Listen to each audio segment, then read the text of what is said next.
Les saludamos con mucho gusto a través del canal del Congreso. En esta ocasión, muy buenos días y gracias que está con nosotros.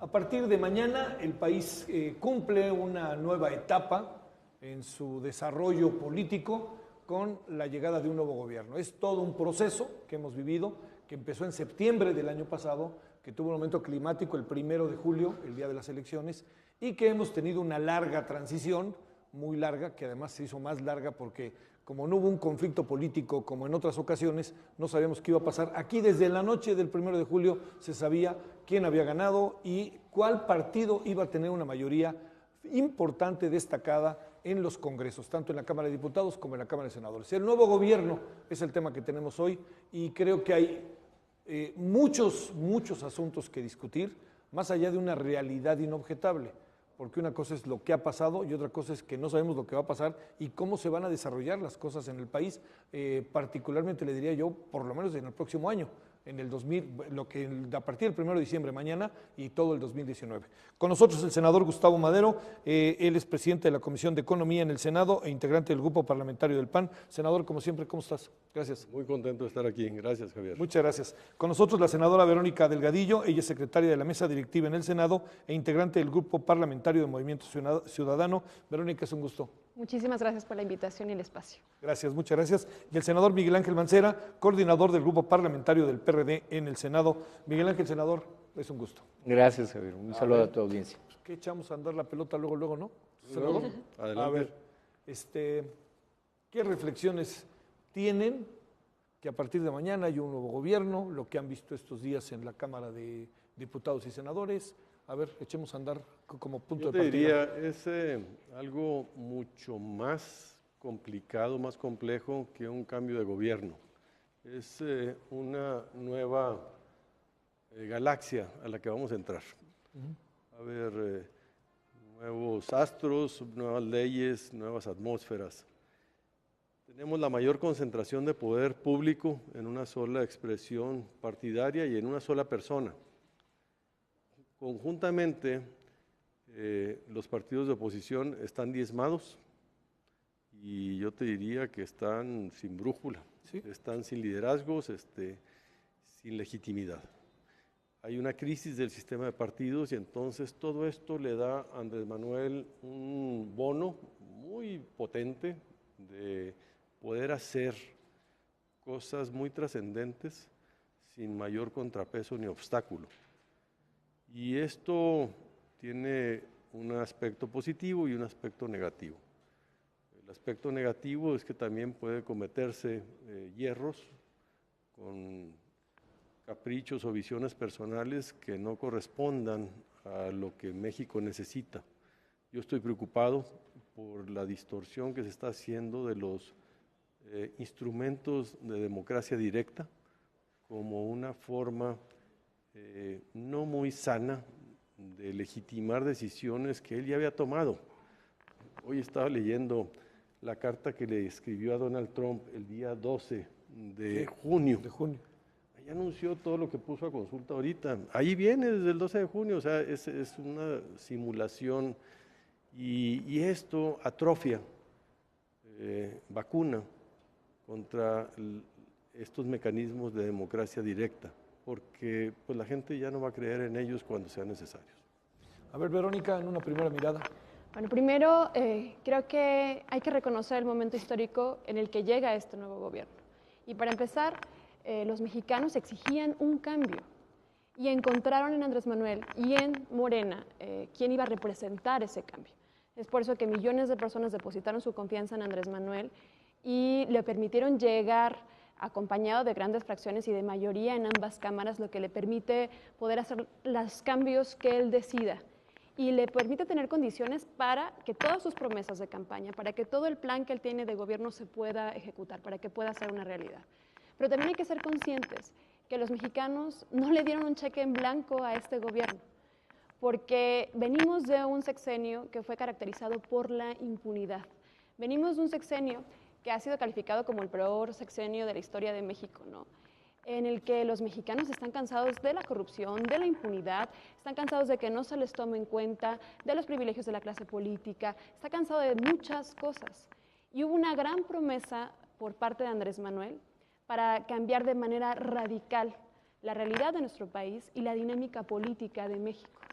Entonces, sin duda, ellos tienen un gran reto. Un reto es cumplir esas expectativas que son muy altas, que ellos mismos se comprometieron con los mexicanos. Y partiendo de ese punto, yo te puedo decir también que creo que el gobierno de Andrés Manuel no va a empezar realmente el 1 de diciembre. Eso ya empezó y empezó el 1 de septiembre. Empezó cuando en esta Cámara se tomó protesta por parte de los senadores, por parte de los diputados, porque ellos tienen mayoría. Y desde el 1 de septiembre este gobierno tenía condiciones para cumplirle a los mexicanos. Tenía condiciones para poder hacer que todas sus promesas de campaña fueran una realidad, ¿no? Y cuando tú me preguntas qué esperamos de este gobierno, yo te puedo decir, como miembro de este Parlamento, que yo tengo mis reservas, porque en lo que ha pasado estos 3 meses, que esperábamos todos de Morena, a ver, la gente los eligió, se comprometieron a grandes cosas, dijeron que iban a darle reversa al gasolinazo, iban a eliminar inmediatamente el fuero, iba a acabar con la corrupción, de que íbamos a quitar al ejército de las calles. Se comprometieron a muchas cosas. Ellos tienen condiciones para haberlo hecho realidad y han pasado 3 meses y no ha sido así. Han postergado discusiones que eran sumamente importantes para los mexicanos y para las mexicanas, por un lado. Por otro lado, sus acciones han contradicho sus compromisos y son esos que te acabo de mencionar.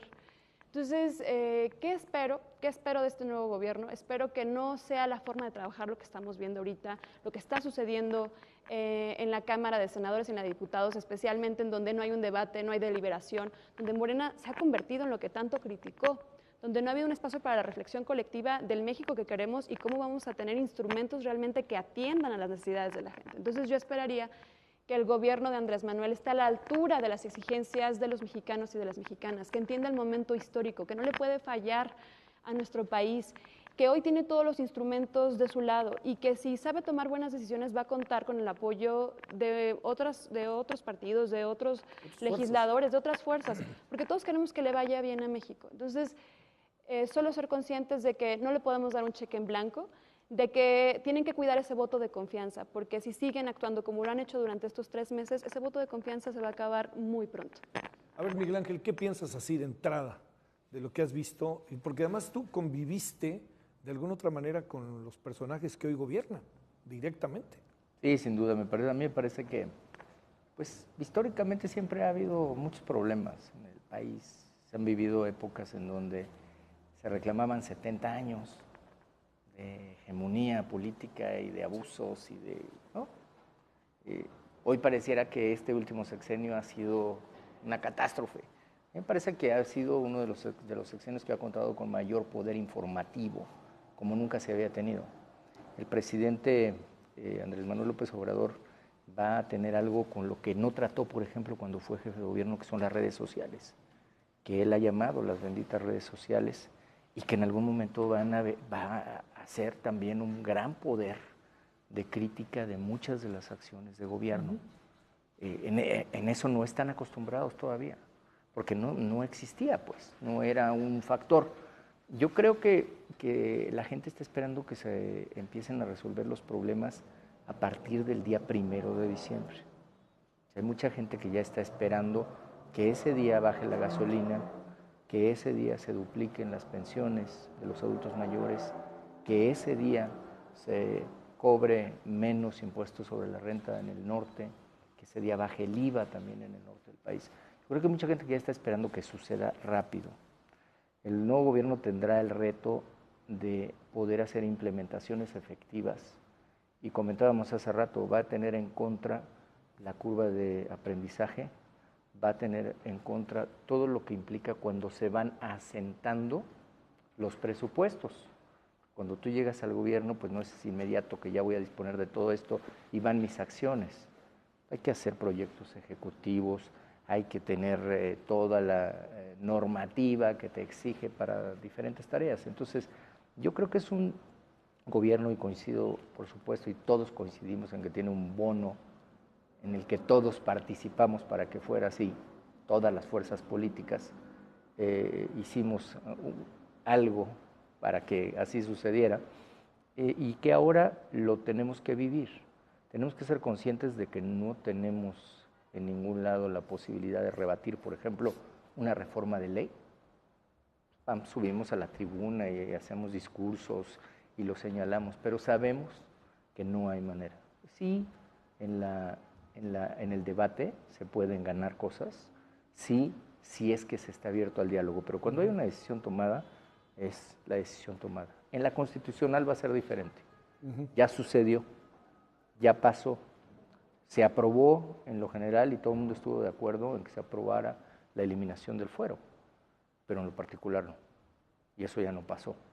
Y eso ya puso freno para otras que ya venían en camino y que estaban formadas y que hoy estarían o discutidas o en su caso hasta aprobadas, ¿no? Entonces yo creo que eso lo van a revalorar, cuál va a ser su ruta. A mí el asunto de la Guardia Nacional me parece que debieran ir buscando un plan B, porque no lo veo así tan sencillo como que ya demos por descontado que habrá una Guardia Nacional. Parece que va a dar un debate muy intenso, pero que se debería buscar, por ejemplo, ahí construir policía. Entonces, va a ser un gobierno que va a tener una gran fuerza, que tiene ya un poder clarísimo en las dos cámaras y que va a contar también, pues, con una reestructura financiera que ojalá que les dé para que a México no le vaya mal y para que se puedan cumplir las promesas, porque en esas dos puede haber una dislocación, o sea, cumplir las promesas, pero a costa de... ¿De qué? ¿De qué? Claro. Bueno, vamos a la pausa. Decía Gerardo Unzueta hace muchos años que cuando se subía a la tribuna, aquel viejo líder de izquierda decía, otra vez les gané el debate. Y cuando bajaba decía, otra vez perdí la votación. Eso te habrá pasado alguna vez, ¿no? Algunas veces. Bueno, Nos va a pasar más. Ahora nos pasa no les con voy a la pasar ahora, ¿eh? Muchas veces nos pasa. A ver, vamos a la pausa. Déjenme plantearles asuntos que uno ve que están como en la mesa muy candentes. Uno de ellos es la concentración del poder, ¿no? Del cual ya de alguna manera han mencionado. Dos, el tema de la constitución moral. Que, ¿no? Entonces pongamos esos dos temas ahí para que nos digan qué piensan después de la pausa. Muy bien. moral. Sí, decía Gerardo Unzueta.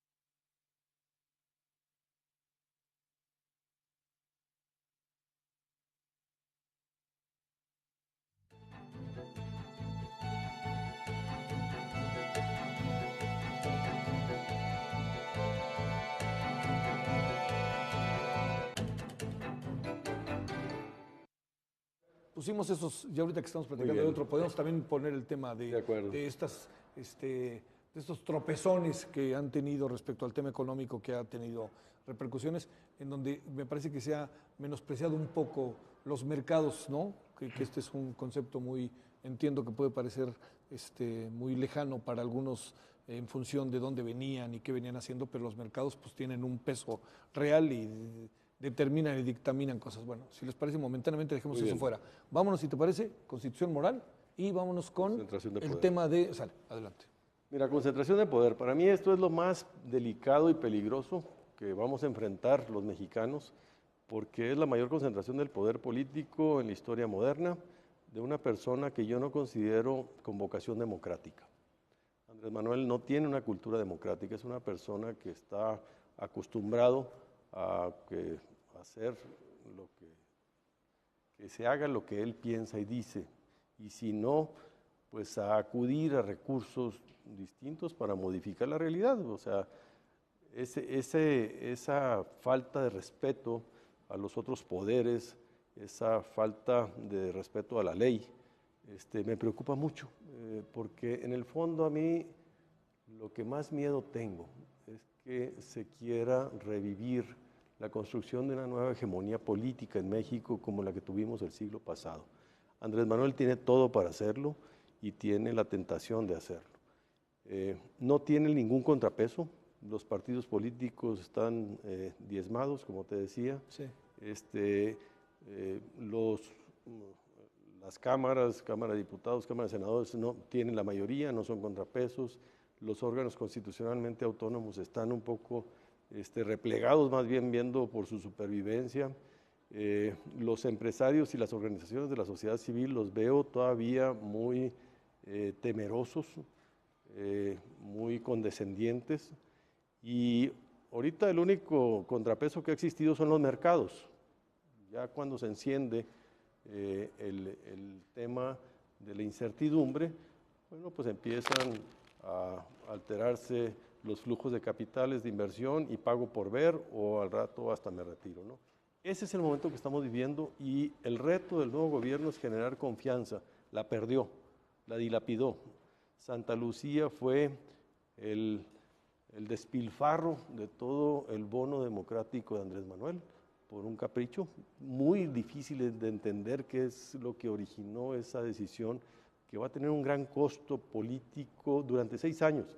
Yo me quiero imaginar las mentadas que va a tener de cada pasajero de vuelos que se retrasen, sí, y que se van a acordar de esta decisión, de esta consulta. Va a tener un grandísimo costo político y un grandísimo costo país, y un grandísimo costo también del grado de inversión y de la certidumbre financiera. Ese es el peligro que yo veo, que se esté con estas figuras de los superdelegados, con estas figuras de concentración exacerbada de la seguridad pública, de los programas sociales, de los recursos, de la comunicación. Todo esto lo va a hiperconcentrar, en vez de fortalecer un federalismo, otros poderes, equilibrios, participación ciudadana. A Andrés Manuel no le gusta la participación ciudadana, no le gustan las organizaciones de sociedad civil, él no quiere intermediarios, él quiere ir directamente al pueblo, a ese pueblo que le consulta, levante la mano y le dice. Él no quiere ninguna expresión organizada de la sociedad que sea intermediario. Por eso me preocupa que haya un retroceso en la transición democrática, una involución, en este momento en donde el sistema de partidos está desprestigiado y la crisis de representatividad está atrofiada. Entonces él capitalice todo esto para volver a concentrar en un hombre que quiere, y con esto termino, ponerse más que como presidente, como papá, como un Tlatuani, el que puede perdonar. A ti te perdono, no te preocupes, de aquí para acá no se preocupen, yo no los voy a investigar. O el que puede asignar contratos. Oye, no te preocupes, te quité este escoco, pero te voy a dar Santa Lucía. O alguien que se pone a poner una constitución moral, a tratar de educar a un pueblo en la cultura. Esa visión de una sola voz, de un solo hombre, es la que me preocupa mucho para México. A ver, lo mismo, Verónica, y déjame agregar una variable. Todo esto es un proceso de crítica que también ha surgido, como bien decías, a partir del 1 de septiembre. Se ha agudizado. A que meto otra variable, y esa variable es, tiene 30 millones de votos. Y además tiene, según las últimas encuestas, tienes razón, pero tiene, todo indica en las encuestas del Financiero, de Reforma, del Universal, de Parametría, que tiene un porcentaje mayor de aceptación del que originalmente tenía. A ver, esto como otra variable. Primero, respecto a la concentración del poder. Sí. Deberíamos preguntarnos si los mexicanos, si esos 30 millones de mexicanas y mexicanos realmente votaron para que en este país se concentrara el poder. Un país tan diverso, tan plural, no puede permitirse que se concentre el poder en una sola persona. Somos demasiado plurales, somos una federación que merece respeto y merece ser respetada en esa diversidad y pluralidad. La historia ya nos ha enseñado que las cosas no van bien cuando tenemos un presidencialismo hegemónico donde todas las decisiones las dicta una persona.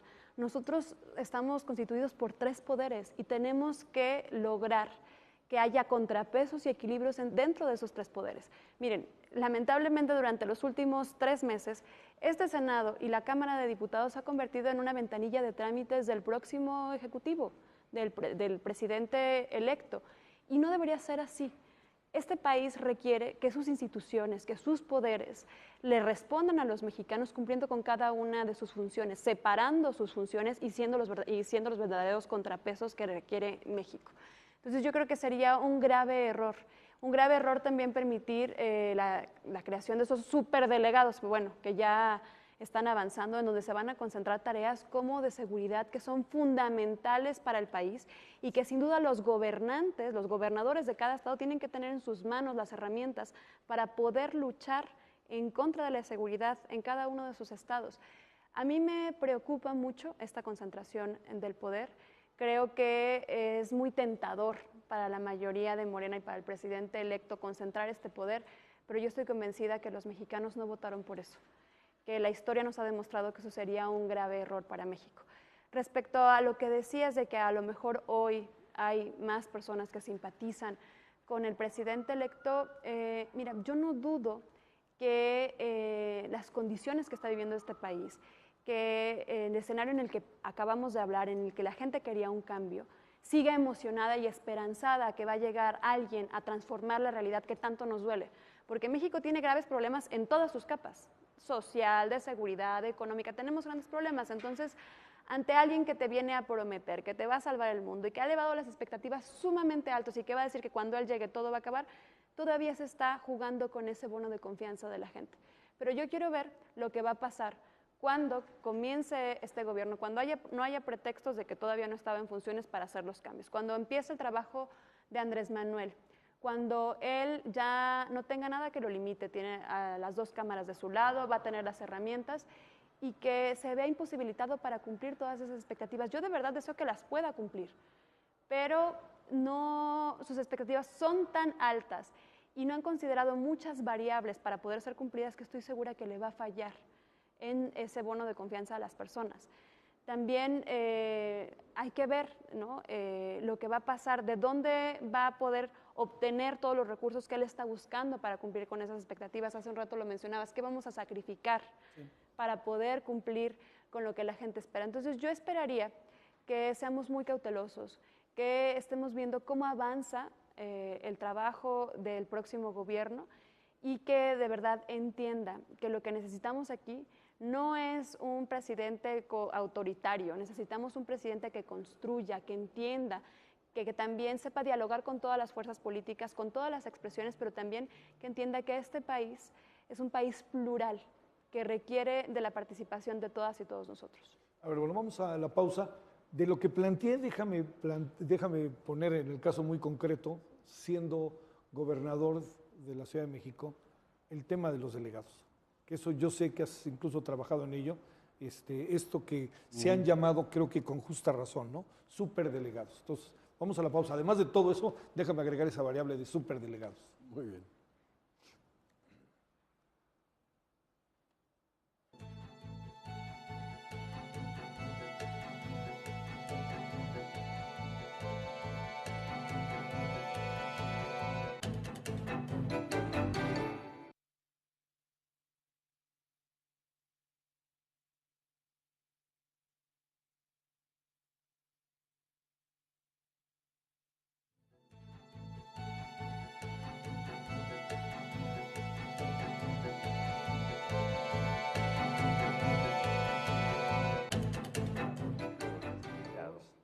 Bueno, estamos de vuelta. Sí, hombre. Senador Miguel Ángel Mancera, a ver, con todas estas variables, ¿no? Que eran constitución moral, concentración de poder, yo sé que necesitarías unas 3 horas para, igual todos les pasa, y el tema de los delegados. Y ya poco a poco nos vamos deprimiendo, ¿no? Sí. Déjame No, no seas decirte, así. yo creo que es innegable la concentración de poder que se tiene, innegable. Lo vivimos. ¿Ganada a pulso o no? Ganada con la participación de todos, los dije desde un principio. Sí. Cada partido político hizo algo para que esto pasara. Todos, yo creo que todos participamos en la realidad que hoy tiene el país. No habría quien dijera, yo no tengo, no, yo creo que todo el mundo participó.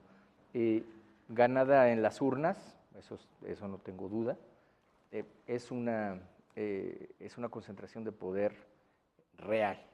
Lo vivimos aquí en la Cámara de Senadores, lo platicábamos hace un rato, o sea, es clarísimo. Cualquier ley que se proponga puede ser aprobada y lo saben, se da el debate y se da el proceso y las lecturas, pero sabemos que si se quiere aprobar, se va a aprobar. Luego, la Cámara de Diputados no es la excepción en diferentes procedimientos y para todas las tareas que se tienen. El presupuesto va a ser ahora un ejercicio interesante, pero pues ahí va a venir una medida también de control real para lo que es la integración del federalismo y de la República.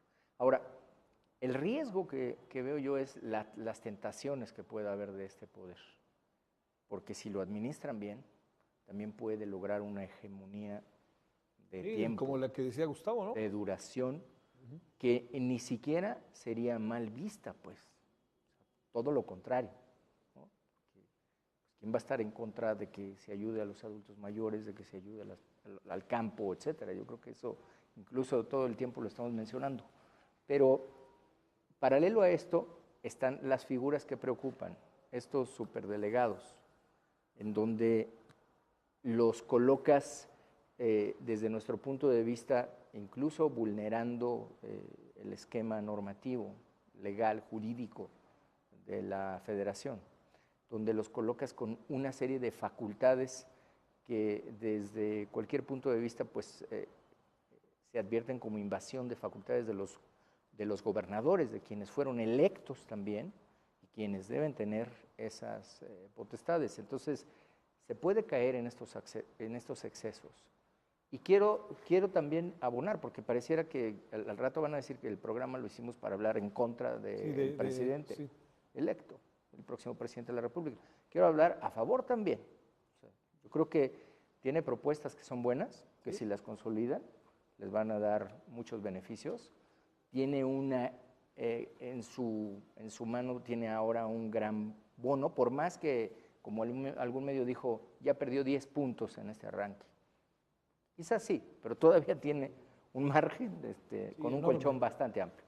Entonces, hay buenas cosas, hay buenas propuestas. Hay gente de la que se está rodeando que tiene buenos antecedentes pues, en sus tareas, aunque también hay otros casos que preocupan. Entonces, yo creo que va a estar en esa sensibilidad y algo que decía Gustavo, en caer en la tentación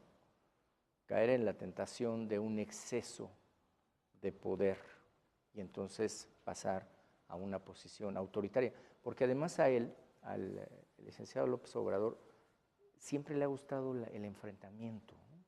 El tener un contrincante y ahora pues de repente como que no los tiene, porque no hay una oposición real, pero lo van a buscar. Vamos a ver de dónde surge, quién va a ser el culpable de A o el culpable de B. Ahí tendrá que surgir. Y nosotros creo que lo que tenemos que buscar es construir los consensos, ¿no? Cada uno de nosotros en nuestros grupos hemos buscado pues, que Morena esté de acuerdo en algunas de nuestras propuestas. Sí. Y así es como vamos a tener que estar trabajando, cuidando que México no vaya a ir en un rumbo de retroceso. Lo que podemos hacer nosotros es señalarlo, es advertirlo. Más allá de eso, los controles van a ser limitados, yo creo. ¿Ibas a decir algo? Fíjate que ahorita que preguntabas... Un segundito, Constitución Moral, ¿piensas lo mismo? Constitución Moral, yo creo lo mismo. Mira, yo lo decía el otro día. Bueno, si yo soy el gobernante, tú tienes derecho a establecer los cambios que tú creas como gobernante, que son los que requiere ese territorio que vas a gobernar. Entonces, eso no se lo podemos negar, ni designar sus delegados hasta que empiezas a romper con el orden jurídico o que amenazas el orden jurídico. En el caso de la Constitución Moral, pues, tú tienes derecho a decir, a ver, mis políticas públicas se van a basar en esto, que son los valores, que son lineamientos que vienen en este documento y esta es mi referencia. El riesgo es cuando eso quisieras pasarlo a que fuera derecho positivo o que se convirtiera en la guía jurídica del país. Yo creo que son dos cosas. Tendría que estar cada uno de cada lado. Muy rápido. Ahorita lo que dijo Verónica es, dijo, la gente no votó por esa hegemonía, por esa mayoría, por ese concentración. Lo que decía Verónica. Lo que decía Verónica. Este es muy importante el dato, fíjate. Andrés Manuel tuvo el 50.3% de los votos, es un chorro. Pero los senadores y los diputados tuvieron 10 puntos porcentuales menos, el 40%. Si tú volteas a ver ahorita la conformación en la Cámara de Diputados tienen el 60%. Sí. ¿Cómo pasó del 40 al 60? Por unos mecanismos de sobrerepresentación. Pero en realidad ahorita hay una mayoría artificial. La gente votó por una pluralidad que hoy no tiene reflejada en la Cámara. Y eso es muy importante reconocerlo, porque pareciera que se le dio el cheque en blanco al señor. No, todo el mundo optó por Andrés Manuel y muchos de los diputados y senadores de Morena ganaron por Andrés Manuel. Por gobernadores incluso. Incluso gobernadores. Pero no tiene la mayoría absoluta y lo que vamos a vivir aquí en el Senado es que durante 6 años conforme estas cláusulas de sobrerepresentación, no vamos a poder vetar ninguna ley que Morena quiera aprobar. Fíjate nomás. Toda la oposición junta, no le vamos a poder detener nada. El poder de veto ya no existe. Y esto es algo que no existe, nunca ha pasado en México. Que toda la oposición se junte y que no pueda el gobierno, que el gobierno haga lo que quiera siempre. En los gobiernos del PAN no existió, en los gobiernos del PRI tampoco, son nada más en las mayorías calificadas. Sale. A ver, Verónica, junto con lo que estabas ahí, nos ibas a comentar, ¿encuentras como indicadores para poder imaginar cuál va a ser la política en materia de género de Andrés Manuel López Obrador o no? ¿Alcanza a ver algo por ahí o no? No me queda tan claro. Vamos a ver cómo se terminan de configurar las cosas, ¿no? Y hay que entender también cómo, cuando hablamos de género, no es un ente aparte, no es el tema de las mujeres. La política de género tiene que ser transversal. Si bien tiene que estar reflejado en los espacios de toma de decisiones, hay que recordar, en México solo 1 de cada 10 espacios de toma de decisiones de alta dirección están ocupados por mujeres. El gabinete actual de Peña Nieto tiene solo 2 espacios para mujeres. Entonces, de verdad es muy lamentable que en nuestro país no se entienda la importancia y la relevancia de que las mujeres estemos en esos espacios. A mí me gustaría ver cuál va a ser la política final que tome Andrés Manuel a este respecto, pero más en el entendido que tiene que ser transversal. Y más allá de los números, que sí, claro que garantice ese 50 y 50, la paridad a su máxima expresión, que ayude a que la participación de las mujeres en su gabinete y en los espacios nos ayude a transformar la realidad de nuestro país, porque las mujeres tenemos mucho que aportar. Entonces esperamos que no sea algo solo discursivo, sino que se permita que esa participación realmente transforme tanto el debate público como las decisiones. Lo que quería decir respecto a la Constitución moral, yo creo, muy sencillo, los valores de la nación ya están consagrados en la Constitución de nuestro país. ¿Queremos que las cosas cambien? Apeguémonos a ella, que se cumpla la ley. No necesitamos más. A ver, yo le decía hace un momento al senador Mancera que esta parte de la Constitución y el marco del derecho, López Obrador constantemente apela a ella. Pero al fin y al cabo, mi impresión es que poco a poco se está haciendo cambios constitucionales a imagen y semejanza de él. Trajes a la medida. Trajes a la medida. Entonces, eso bueno, a ver, a lo mejor es una sobreinterpretación mía, pero a ver, pregunto. Yo creo que es un error legislar para las personas. Se legisla para la nación, se legisla para el país. Y no tienes por qué estar haciendo modificaciones a la ley para adaptarte a las circunstancias de una persona en específico. Entonces, yo creo que sería un error que siguiéramos en ese mecanismo. Yo ahí acotaría nada más que la Constitución sí se requiere la mayoría calificada. Sí. 2/3 país. Cambiar la Constitución, lo que hemos cambiado aquí ha sido porque hemos estado de acuerdo, lo que se ha cambiado de Constitución. Sí, ha habido consenso. Sí, pero las leyes que tú mencionas, se están haciendo 3 leyes a la medida. Es así. Para personas, o sea, nunca se legisla para una persona. Y aquí se han aprobado 3 ¿Qué son? leyes para personas. Primero, el fiscal carnal. Ya tenemos nombre y apellido y quiere saber quién va a ser. Por eso se modificó, no se tocó la reforma para que no fuera independiente, sino solamente fuera autónomo. Segundo, el SAT, Sistema de Administración Tributaria, se le quitaron requisitos de ley para experiencia en el ramo. Y el tercero, pues va a ser Paco Ignacio Taibo con la ley de paraestatales que exige nacimiento en México. Que a lo mejor si ustedes hubieran presentado la iniciativa, yo le hubiera aprobado que se eliminara ese requisito, pero no para una persona, sino para que siempre estuviera así. Hoy lo que están haciendo son estos 3 ejemplos concretos, llevan dedicatorias con nombre y apellido. A ver, planteo, lo que alcanzan a apreciar de lo que pasó entre Peña Nieto y Andrés Manuel López Obrador, que algunos hablan de una... Entendimiento. Unos hablan de una transición tersa, yo me atrevo a utilizar otra palabra que es un asunto de sobrevivencia. A ver, opiniones para entrar en esa otra parte de esta larga transición. Pues a mí lo que me preocupa es lo que ves en el ambiente. La amnistía para los políticos corruptos está dibujada ahí y está claramente explícita también. Anunciado. Entonces, a ver, está bien que tengan ese acercamiento, ¿no? Está bien que dice él, no voy a hacer persecución al gobierno saliente. Para él está bien a lo mejor. Pero ¿qué hay detrás de ese acercamiento? Hay un perdón, hay una amnistía para todos aquellos que le han fallado al país. Este sexenio fue el sexenio de la impunidad. Es un sexenio que estuvo caracterizado por 22 gobernantes del mismo partido que desviaron más de 257,000 millones de pesos. Un sexenio donde se enriquecieron a diestra y siniestra, donde hubo modus operandi que le fallaron a la gente como la estafa maestra, hoy la operación Zafiro y otros tantos. Entonces, cuando ves ese acercamiento y después ves lo que está pasando y las otras declaraciones del presidente, te digo de manera personal, a mí es algo que lamento muchísimo. Yo creo que se puede hacer una transición tersa, pero ¿por qué esa transición tiene que condicionar a la justicia en nuestro país? Yo creo que bajo ninguna circunstancia podemos darle perdón y olvido a aquellos que le han fallado a México. Entonces yo digo, yo leo, ya doy la lectura completa, ¿no? Ok, se acercan, muy bien, es una transición tersa, pero después ves discursos por parte del presidente que dejan mucho que desear y que hablan más allá de un acercamiento, sino de un perdón para aquellos que eran muy cercanos también al presidente de la República. Muy bien, bueno, vamos a la pausa y regresamos ya con la parte final, con pocos comerciales. Pero les planteo, pues, ¿qué esperan? ¿Qué viene? ¿No? Sé que de alguna otra manera se ha mencionado, ¿no?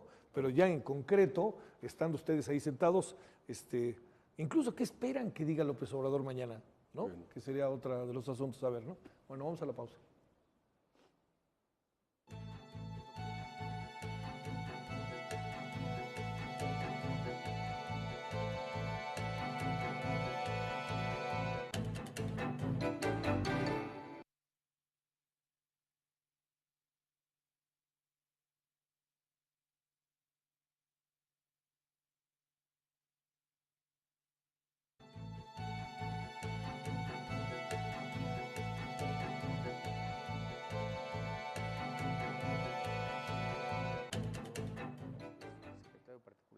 Bueno, estamos de vuelta. Les planteo a cada uno de ustedes, empezamos si te parece, Miguel Ángel. Sí. ¿Qué esperar de lo que viene? En un tono también en donde, pues yo entiendo que hay sectores que han generado entre ellos un enorme temor, pero un altísimo porcentaje de la población tiene una gran esperanza. A ver. Yo esperaría que lográramos y que la gente participara en la exigencia de cumplir con muchas de las promesas. Luego que decía Verónica, esto del reversa a las gasolinas, es decir, que baje el precio de la gasolina. Todos estamos ofreciendo los votos de cada una de las fracciones para que así suceda. Entonces, ese es el salario mínimo. Es decir, que se cumpla con todas esas promesas que se hicieron, porque ahora se están recomponiendo, ¿no? Yo no dije esto, no fue así, el planteamiento fue diferente. Entonces, que se cumpla, esperaríamos que se cumpliera, y poder legitimar también la participación que tendremos nosotros en cada uno de nuestros espacios. Hacer los señalamientos, yo platicaba hace rato de las comisiones, de esto que votamos en contra, y que de todas maneras obviamente se aprobó, que son esas comisiones presidenciales. Nunca las hemos tenido, son nuevas. Y van a poder investigar, van a poder fiscalizar y son vinculatorias para los resultados. Entonces, pues esperemos lo que viene, que va a ser un poder como nunca se ha vivido, pero esperemos que se cumpla lo que se le ofreció a la gente, por lo que se votó. Senador Madero. Yo lo que esperaría es, esta nueva realidad nos va a poner a prueba a todos. Sí. A todos. Entonces, lo que yo esperaría es que cada quien saquemos la casta. Esta es una gran oportunidad para el país. El mensaje del 1 de julio es, como bien lo decían, un reclamo de cambio, de agotamiento, de desesperanza, pero hay que entenderlo con mucha claridad, porque me preocupa que las formas que está planteando, las fórmulas, las recetas que está aplicando, me preocupa que no resuelvan los problemas al final del día y que entonces la población pues quede ahora sí ya sin recursos. Para esto lo que es necesario es que la sociedad civil participe, se informe, exija para que los resultados se cumplan, se lleven a la práctica, pero se lleven con mecanismos democráticos, participativos, con equilibrios, con consensos y no con imposiciones. No es solo importante el qué, sino también el cómo. Y en los cómo todavía yo tengo ahorita muchas preocupaciones, muchas señales de advertencia de que vienen modos un poco más verticales, más unipersonales, menos consensuados, y eso me preocupa. Pero dependerá mucho de las organizaciones de la sociedad civil, de los partidos políticos, de los medios de comunicación, de los intelectuales, de todos los que hagamos la parte y que aprovechemos este momento de estrujamiento para que volteemos a ver a los problemas no resueltos del país y le entremos a fondo para resolverlos, pero con las fórmulas correctas y con las maneras adecuadas que fortalezcan la democracia. Es tan importante el qué como el cómo, y hay que exigir que se dé con respeto, en la pluralidad y democráticamente, fortaleciendo las instituciones y no atropellándolas. A ver, Verónica. ¿Qué espero? ¿Qué esperaría del presidente Andrés Manuel? Sin duda espero que sea un presidente que esté a la altura de las exigencias y de las circunstancias, que esté a la altura de las expectativas de los mexicanos y que también entienda el momento histórico en el que llegó, que la gente busca en él un presidente que cumpla y que no comience a traicionar la confianza de las personas al echar atrás, al olvidarse de todas sus promesas de campaña. Entonces, sin duda, espero que sea un presidente que no traicione esa confianza, que además esté abierto al diálogo y a la pluralidad, que entienda que se tiene que construir con todas las expresiones políticas y sociales que componen este país. México necesita un presidente que también tenga un profundo entendimiento de lo que ha erosionado la confianza de la gente en los políticos y que ha erosionado nuestras instituciones, que es la corrupción y la impunidad, y que ojalá entienda que el perdón y el olvido no son una salida para transformar a nuestro país, que necesitamos actos de congruencia de su parte, que necesitamos un presidente que no trabaje por ocurrencias, por impulsos o por caprichos, un presidente que pueda ayudar a construir ese país que él se comprometió que iba a construir y que no pierda la oportunidad que tiene. Creo que hoy México, todos nosotros tenemos una gran oportunidad y lo digo con toda responsabilidad. Yo sé que si a México le va bien, a todos nos va a ir bien. Y aquí decirle a Andrés Manuel que cuenta con los votos de Movimiento Ciudadano, cuenta con una posición seria y responsable para sacar adelante aquellas votaciones, aquellas iniciativas y propuestas que requiera nuestro apoyo, que estén en bien de la sociedad, que estén en bien de nuestro país, pero también va a tener una oposición que va a decir con todas sus letras fuerte y claro, cada que ellos se equivoquen, cada que veamos que someten el interés del pueblo por el interés de algunos cuantos, cada que tenga amnesia y se le olvide sus compromisos de campaña, cada que quiera menospreciar el valor de la gente. Y también un presidente que no desvirtúe instrumentos de la democracia que son tan importantes, como es la democracia participativa, referéndum, la consulta ciudadana, demás. Un presidente que entienda que se tiene que trabajar y construir del lado de la gente y se tiene que escuchar, pero a través de instrumentos reales, que empoderen a los ciudadanos y no que sean una mera simulación. Entonces, bueno, yo espero un presidente que, como lo dije en un inicio, está a la altura de las circunstancias. A ver, muy en breve, cada uno le pregunto, ¿cómo te imaginas esta misma conversación en un año? Muy diferente. Yo creo que van a cambiar muchas cosas. A ver, así como Estoy qué cosas convencido. Pues mira, si llegamos al próximo año y no se han cumplido las promesas, va a haber una realidad distinta en el país. Estoy seguro. ¿Tú cómo te lo imaginas, Gustavo? Yo imagino que México puede caer en crispación, precisamente, ¿sí? Crispación, confrontación, esta polarización de fifís, de chairos, de buenos, de malos, de la mafia del poder y el pueblo. Son lenguajes de confrontación, no son de conciliación. Me imagino también un desgaste. En México somos muy cáusticos. Todo lo que está en el poder siempre somos hipercríticos y yo creo que Andrés Manuel no va a ser la excepción. Aunque entra con un bono muy grande, el ejercicio del poder se le va a ir quitando muchas capas de la fuerza que le dieron. Por ejemplo, esto de la Guardia Nacional, pues todos los que lo apoyaron porque votó cuando él ofreció sacar al ejército y regresarlo a las calles, pues va a perder esos votos.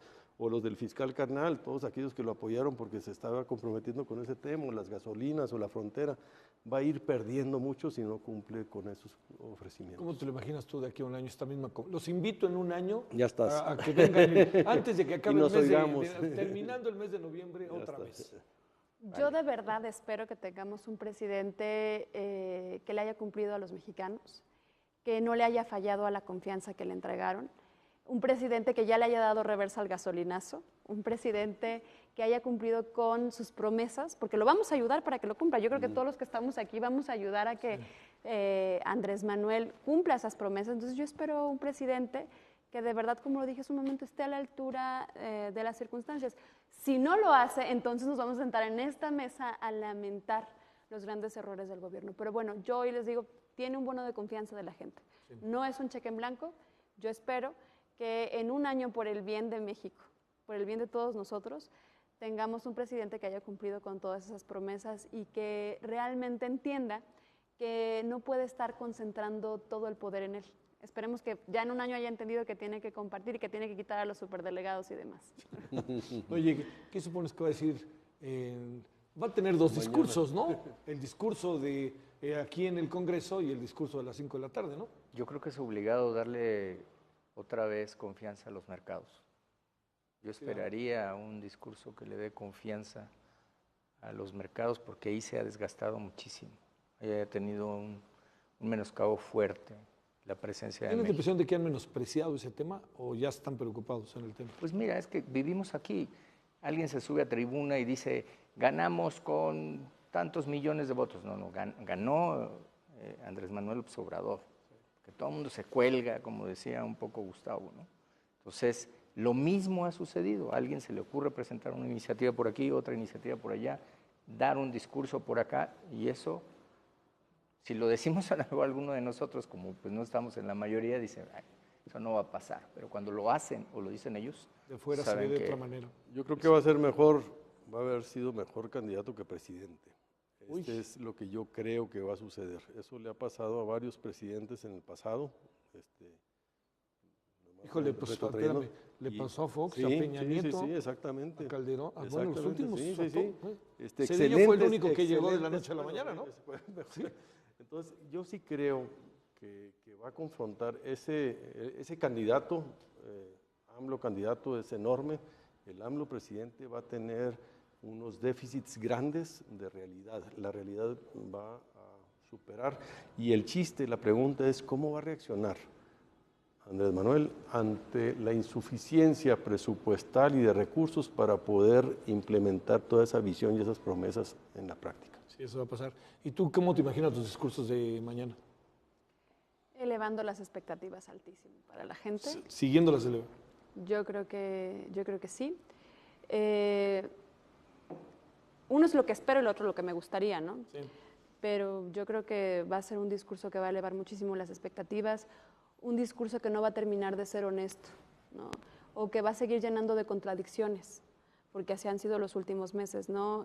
Se desdice a cada momento, se contradice, pero bueno, yo lo digo que creo que lo que más nos conviene es esperar, ¿no? Esperar, no prejuzgar, porque lo que queremos es de que empiece un gobierno que realmente le traiga un cambio al país. Entonces, eso es lo que espero para el discurso de mañana, aunque me gustaría que fuera un discurso muy honesto, muy aterrizado, entendiendo de nuevo dónde estamos parados y lo que necesita México. Señor senador, muchas gracias. Gracias, Es un gusto, senadora. Gracias, senador. Bueno, le recuerdo que mañana a partir de las 8 de la mañana el canal del Congreso estará transmitiendo. Recuerde que la exclusiva la tiene el canal del Congreso y no lo digo a manera de presunción, sino que es un poder autónomo. Bien ganado. Y entonces a eso se debe que incluso las actividades de cualquiera que entren al Congreso, llámese Cámara de Diputados y Senadores, que sea susceptible de ser transmitido, los derechos, más que los derechos, la autonomía y la transmisión misma la hace el canal del Congreso. Entonces desde mañana todos pueden tomar la señal del canal del Congreso, nomás en el respectivo crédito, y desde las 8 de la mañana estará el canal del Congreso informando. De 8 a 9 va a haber un previo, luego viene el posicionamiento de los partidos, ¿no? De 9 a 10 y media, luego a las 11 viene... Sí, a las 11. Y luego viene la mensaje. posición, el mensaje, y el himno. que estarán terminando a las 12. El himno, sí, yo creo que las 12 Sí, más o 12. menos. Himno y salida. Himno y salida. Y ya veremos el AMLOFest, como le han llamado el de la tarde, ¿no? Muy bien. Nos vemos Bueno. en un año. Nos vemos en un año. Bueno, gracias en nombre de todas y todos. Pásela bien. Entonces, hasta mañana. Adiós. Gracias. Adiós.